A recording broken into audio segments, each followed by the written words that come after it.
আসসালামু আলাইকুম। মামি রান্নাঘরে আপনাদের স্বাগত জানাই।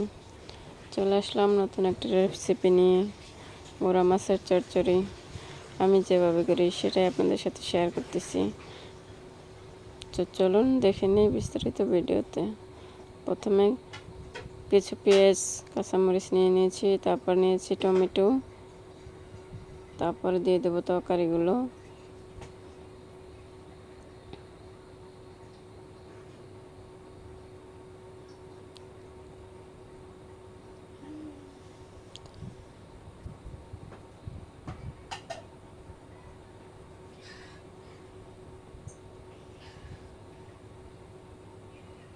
তরকারিগুলো দিয়ে দিয়েছি। এবার দিয়ে দেবো গুঁড়ো মশলাগুলো, জিরা, ধনিয়া, হলুদ, মরিচ দিয়ে দিয়েছি। এবার দিয়ে দেব সব কিছু পরিমাণ মতন, আদা রসুন বাটা, সব কিছু আপনাদের যাই যেমন খান সেই অনুযায়ী পরিমাণ মতন, লবণ। তো বিস্তারিত তো বলা যায় না। এবার দিয়ে দেবো তেল, দিয়ে এবার মেখে যখন নেব।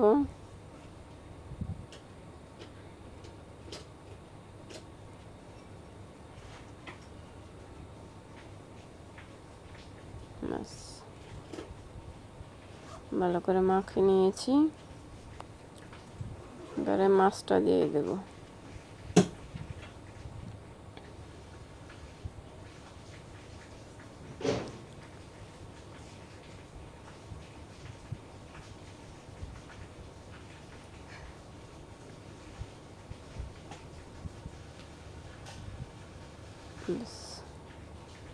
মাছটা দিয়ে দিলাম, এবার আবার মাখিয়ে নেব।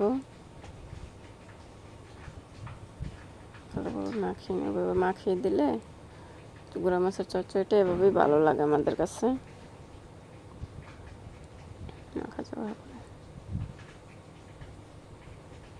এবার পরিমাণ মতন একটু পানি দিয়ে দেবো। ব্যাস হয়ে গেছে। এবার বসিয়ে দেবো।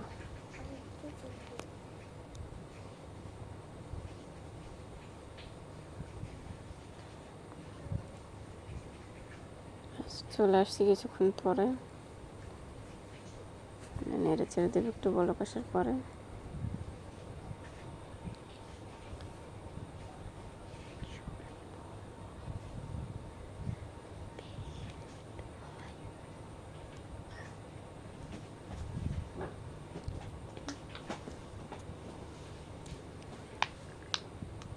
এবার ঢাকা দিয়ে দেব। আবার কিছুক্ষণ পরে নেড়ে ছেড়ে দেবো। 2-3 বার উল্টে পুল্টে নেড়ে ছেড়ে নেব। তারপর একবার শুকনো শুকনো করে নামিয়ে নেব। আপনাদের যদি আমাদের ভিডিওটা ভালো লেগে থাকে অবশ্যই আমাদের চ্যানেলটা সাবস্ক্রাইব করবেন, লাইক করবেন, কমেন্ট করবেন, শেয়ার করবেন। এই যে হয়ে গেল ফাইনাল লুক। দেখছেন আমার একটা মাছও কিন্তু ভাঙেনি। দেখা হচ্ছে নেক্সট কোনো ভিডিওতে। আল্লাহ হাফেজ।